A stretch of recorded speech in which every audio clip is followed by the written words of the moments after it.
Greetings, Invictivators. Welcome back to the Invictus platform. And I am so excited to talk to this dynamic woman of God.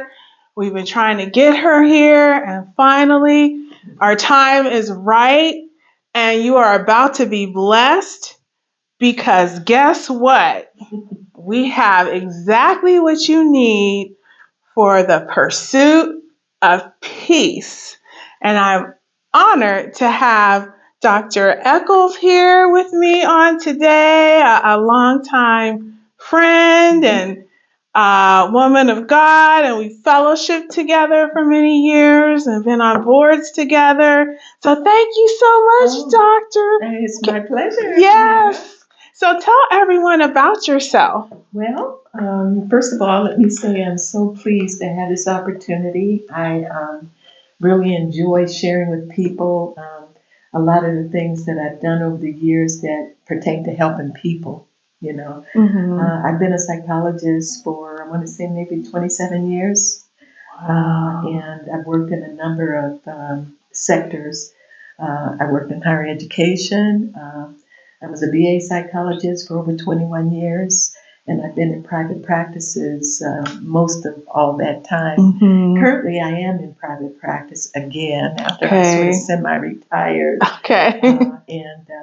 So I do still see some clients. Mm-hmm. I'm really grateful that a number of the clients that I've seen in the past, they kind of come back. I've had some of the veterans come back and work with me.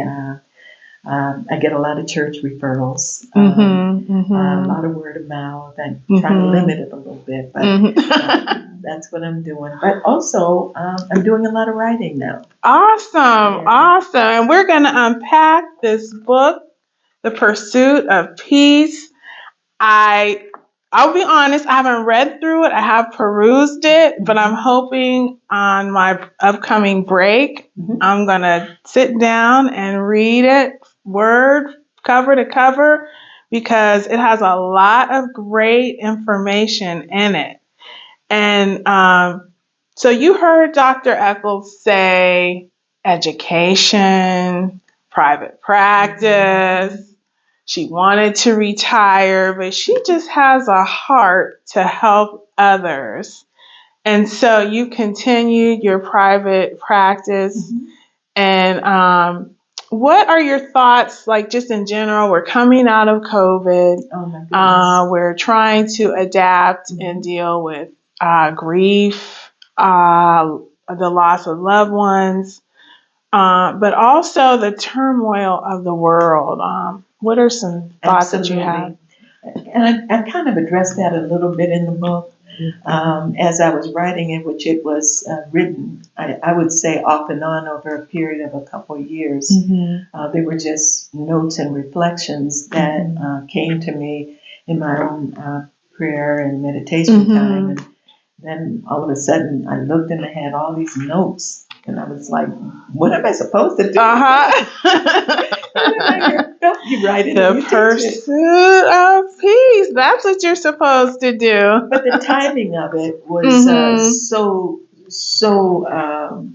relevant. Because when I consider all that's going on in the world, you've got the war in the Middle East, you've got the war in Ukraine. We came out of COVID, 2-3 years of struggle with that. We've got an increase in social violence and hatred, and we've got a lot of economic woes, people who are struggling. And then on top of that, we have an aging population, so we're losing people. And I felt like this was timely because whenever we go through emotional struggles, we oftentimes don't know what to do with that pain. And then that struggle then turns into anxiety and worry and fear and depression and sometimes even anger. Probably one of the most difficult things is the grief that people experience. And so I thought that all of the notes that God had given me as I shaped this book, and by the way, the book is it's a little bit different because I it's saw not that. it's not based on a lot of referential things. I don't have like 45, 50 references in the back. This is pretty much based on Bible scripture because it was meant to be a help to people using their faith and integrating their faith Wonderful. into everyday experiences. There are some awesome scriptures in here, and we know the whole Bible is filled with scriptures, but you have some of my favorites in here, and we are going to dig deeper in this. What are your overall thoughts? You mentioned the war, but also there just seems to be an increase in these mass shootings. How is that connected to someone's mental health? We know the obvious, but there is a big gap in time sometimes from the person has the thought, then the preparation to do something, and sometimes they're enabled and helped in that, and then they carry it out. What are your thoughts on that? Well, I mean, it's a terrible, terrible situation. I have thoughts about the perpetrator, the people who actually execute and do it. I have thoughts about the victims. I have thought about family who are left behind. There are many reasons why people perpetrate violence, or people get so twisted up that they want to hurt others. Most of my experiences in the VA hospital and some in private practice has been in dealing with trauma. I actually was kind of the go-to person for post-traumatic stress treatment for military trauma from war, and also military sexual trauma, because that is a problem that is not often spoken of. Right. But I also have counseled people who have been in real tragic circumstances. I've had clients who were in the World Trade Center when the planes hit, people who were in New Orleans when the tornado and the flooding went through. Hurricane Katrina. Wow. Katrina. But I tell you, I also have counseled a number of people who have kind of sunk into despair because they have lost everything that means something to them.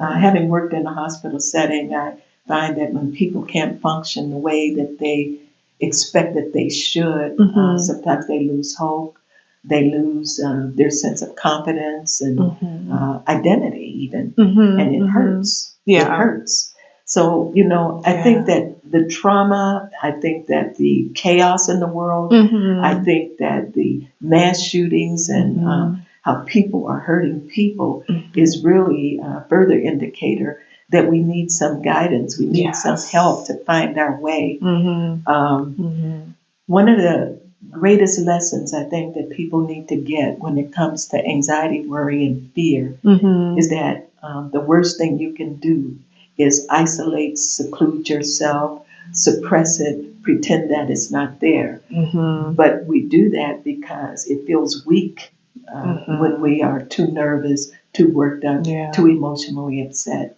And I guess that's what my call is, to help people face that, confront that, own that, but then find their way out.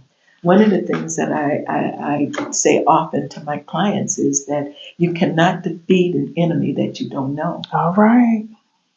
So true. We cannot be afraid to look at it and own it. It's okay to feel our feelings. Exactly.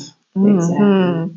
And as you said, so much is hidden, it's suppressed, and a lot of it is cultural. It could be a family dynamic. It could be male, female. Men are supposed to be strong. Or if you're a woman in leadership, you're not supposed to show your feelings or show your weakness. Or, there's all types of ways that as a culture, we suppress that. Well, we get a lot of messages about it, okay? We're told what the expectation is, and we get that very early in life, when kids are really, really little. Yeah. Okay. The little girl comes home and she's crying and she's grabbed up and hugged and kissed and told her that it's not gonna, it'll be okay. Yeah, well, kiss your boo-boo and make it better. When the little boy comes home, it's like, how you gonna let people do that to you? Right. You know, why didn't you fight back? Stop that crying. Yeah. You go back and you fight them back. So, we develop a mindset that it's not okay to not be okay. You know, but the reality is that we're human beings. Yes. God created us, body, soul, and spirit. Your soul, your mind, your emotions, your spirit, that part of you that connects with God, the body that God gave you. And I kind of believe that whether your body is in great shape or not so great shape, is better than the alternative. Right. We got to take what we got. And take care of it.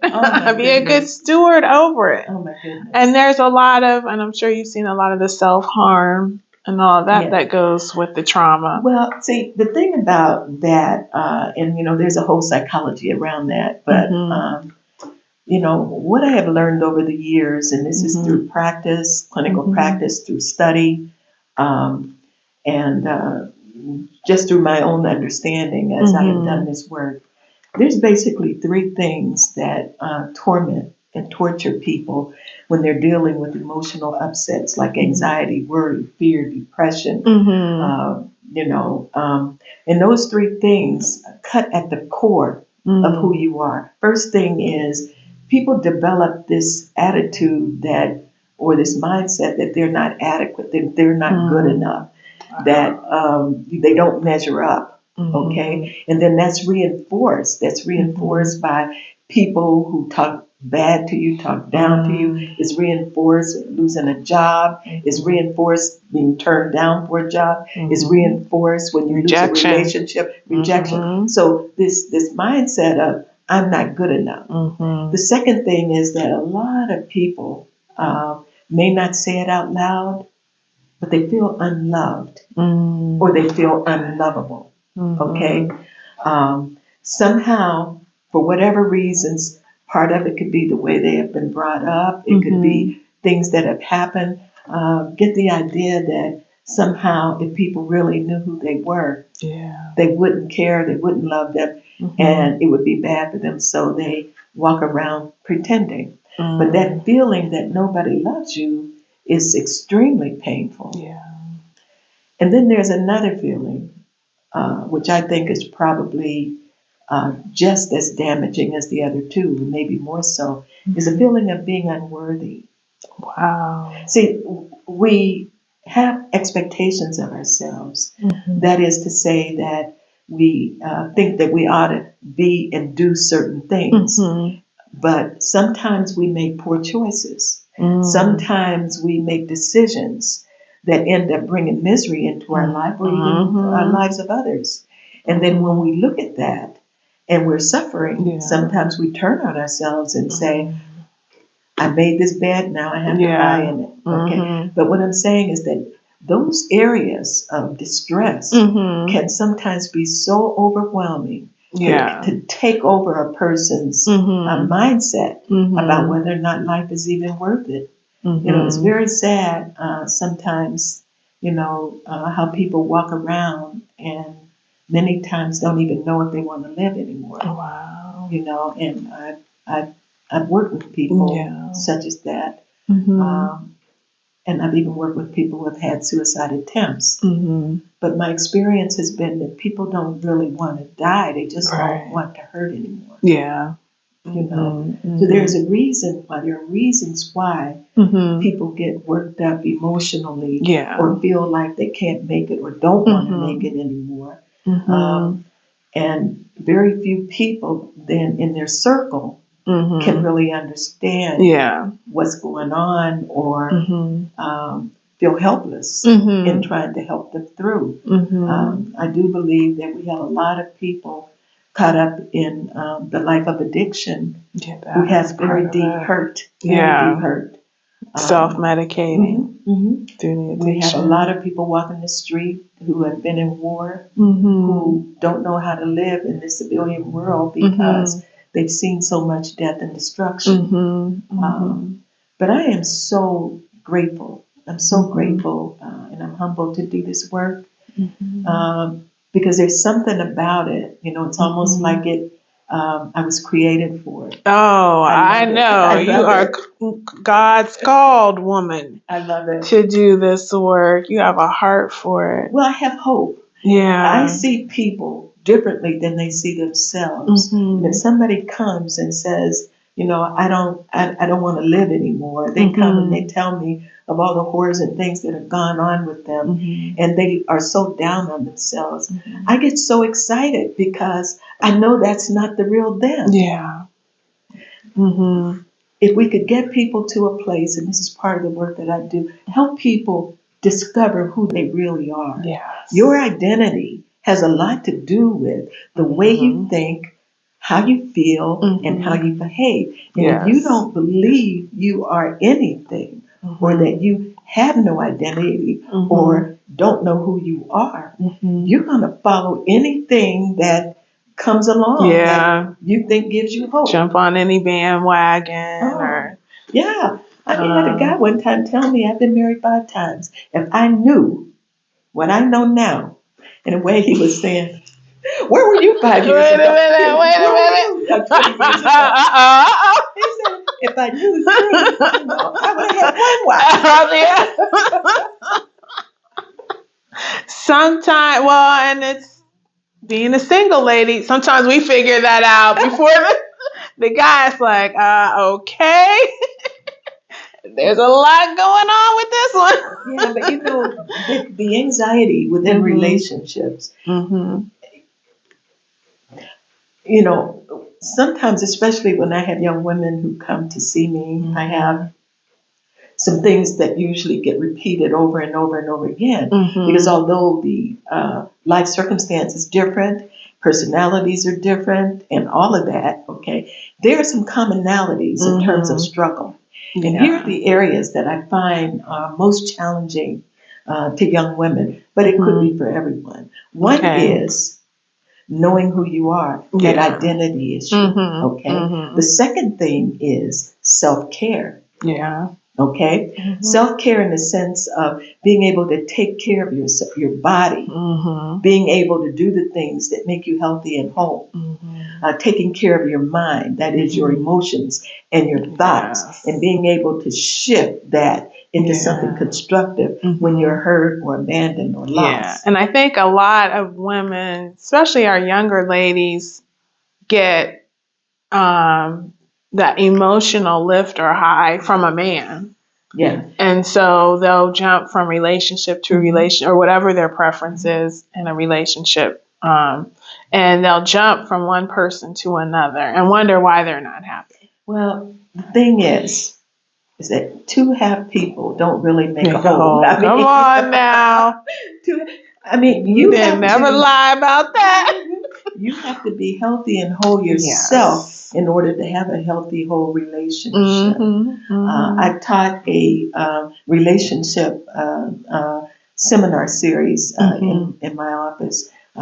When I've done couple counseling, I would bring them in. I do the couple counseling. Oh, that's great. Well, once they can communicate and get past the shouting, then we go into a teaching mode. Go deeper. We talk about how you communicate. And identity is a part of that. Taking care of yourself is a part of that. Making good choices and decision making is a part of that. Yeah. And for the people of faith that I see, it is making God the priority, making God first in your life. I don't just see people of faith; I see people from all walks of life. Right. But when I do get a client of faith, I use it. Exactly. That's wonderful. Oh, this is so amazing. So let's dig in deeper to the pursuit of peace, letting go of anxiety, worry, and fear. So that's definitely something, especially we're still coming out of COVID, that we all have dealt with. So I like how you started out where you talked about your own pursuit of peace. Can you share a little bit about that? That was very difficult for me in writing this book because I'm really not one, I can talk to you all day long and get so excited about the possibilities of helping and growing you. I can do my own work, but I don't talk about myself. Okay? Right. That doesn't mean I don't work on myself. It just means that you tend to be more important to me than myself. One of the lessons that I got from writing The Pursuit of Peace is that it's not all about me. Yeah. It's about the purpose and plan of God. Yeah.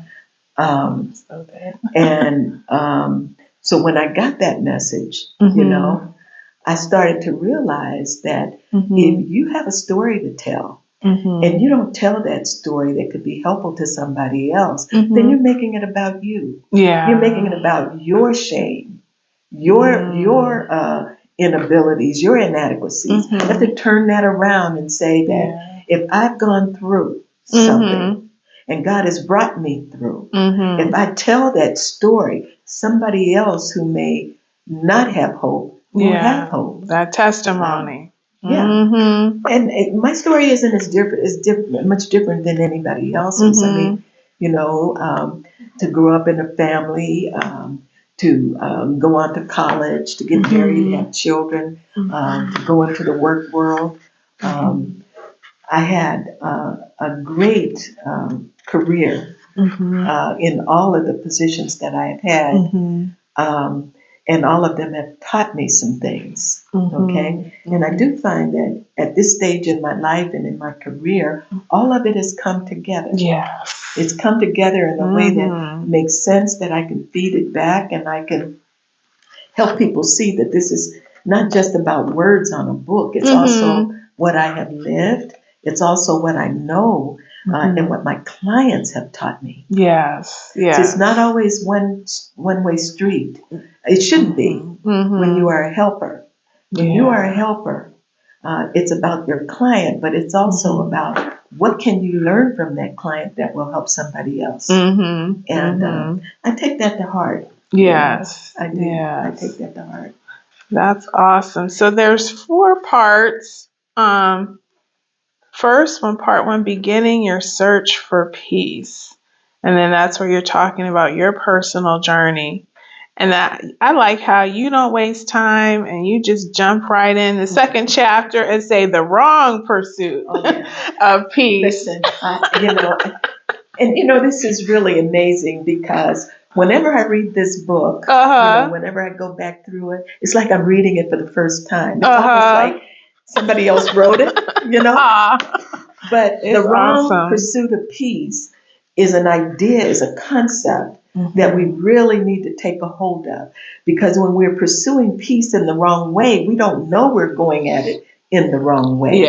Okay? But some of the major areas that trip people up or become traps for people, one is distraction. Let me put my mind on something else. Let me go shopping. Let me get lost in TV or the internet. Let me get into these relationships with people. I'm amazed that we've gone from, somebody wanting to have a relationship, coming in and meeting your parents, to going online and talking to people that you never lay eyes on. And sending them large amounts of money, sight unseen. Oh, yeah. But distraction is a temporary relief. Okay. And as you were saying, also relationships become a way that we search for peace that doesn't help and doesn't serve. Because we begin to look to our partners to provide what we should already have on the inside. So there's relationships. Then there is vices. Okay. There's the drugs. Gambling. There's the gambling. There's a high that comes with those. I mean, there's a high to it, but I think the most important aspect of it is I don't want to feel bad. So let me do whatever I can to not feel bad. you know. And truthfully, I've heard a lot of things in my work. I have sat with people who have experienced the worst experience and trauma you can imagine. And for them not to want to feel that or think about it makes sense from a human standpoint. But as a professional, I already know. Right. Eventually, you're going to have to go there. You're going to have to look at it. You're going to have to change the way you are interpreting it. And then you're going to have to do something with it. Yeah. Here's a strategy that I teach sometimes in my sessions. I love it because it's so simple. Okay. So when you have thoughts that take you to a dark place or a bad place, when you get nervous, because I do have a number of people who have anxiety spells or panic attacks. I have people who can't leave the house, Wow. There are a number of ways that anxiety gets expressed, okay? And I'm one that believes that a foundation of your anxiety, your worry and your fear is your mindset and how you think, okay? And that's why I'm so grateful for my own faith and for the Word of God, because God has answers for twisted thinking. Yes. In Romans, he says, and be not conformed to this world, but be transformed by the renewing of your mind, that you might prove what is that good and acceptable and perfect will of God. The renewing of your mind is changing your thoughts. Okay, so the tool that I use sometimes in therapy, I love to teach it because it just excites me, and they were like, "What?" Okay, and it sounds simple, but you have to practice it. It's catch it, check it, change it, channel it. Catch it, check it, change it, channel it. All right, you all, we're getting our therapy lesson for free. Thank you, Dr. Agnew. We're getting it for free. Let's do that again. Catch it, check it, change it, channel it. Now, let me tell you what that means. The catch it is when you start to feel bad, that should be a trigger for you to ask, what's going through my mind? What am I thinking? You can always find that there are some disturbing thoughts that you have. So when you have those thoughts, okay, you got to check it against reality. When we have anxiety, we're always, what if, what if, what if, what if? When we have anxiety, we're always into, it's not going to work. I'm not good enough. I don't have enough. I'm not pretty enough. I'm not intelligent enough. We look at all the negatives, but check it against reality, because the thing is that nobody knows what the future is. And when you spend time on the what ifs, that's energy that you could be applying to the here and now. So catch it before it gets out of hand. Check it against reality. Is this really true? Or am I really confusing an emotion for a fact? Just because I'm anxious doesn't make it true. Catch it, check it, change it. Change it to something more constructive. Change it to something that lifts you up instead of pulls you down. When I've done grief work, one of the ways that I use this is I work with my clients to first normalize the grief and to tell them it's okay to long for your loved one. It's okay that you miss them, and it's okay that it hurts. Okay? But when you feel that, instead of withdrawing and isolating and checking out, do something that honors that person. That's a great idea. Celebrate their life rather than focus on the loss. Missing them. Okay, so that's the checking it and changing it. Changing it into something else. Channeling it. That is, get up and do something, for goodness sake. Yes, put that faith into action. Oh, if you help other people, even though you are hurting, you always feel better. Yes. There's a lot of good research behind that too. So that's the wrong pursuit of peace. So you got us together in that second chapter. So as we move forward, we can have a good mindset. Chapter 3, barriers to peace. And You're talking about the trauma and the abuse, and we kind of touched upon that. And I like how you break things down. You have the spiritual impacts for thought, even that you're leading with the scripture and the questions to ponder. And guess what? She gives us homework. I do. So she's practicing what she's preaching and growth tasks. So when I was looking through, I'm like, oh, wow, we got work to do. So this is really good. Yes, I've tried to make it interactive. I tried to use it as a teaching tool as well as a tool for comfort and support. If you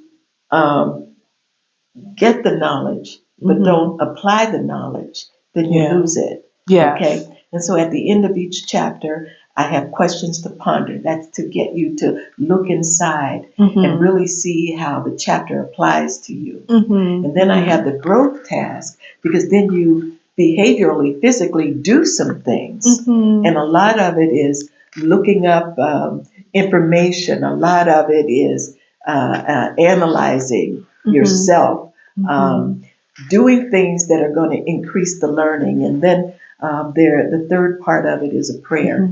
And that prayer is generally a reflection of what I have felt when I have gone through that process. But I believe that in some ways those prayers are universal, because you can read those prayers and find that they hit you also. Yes.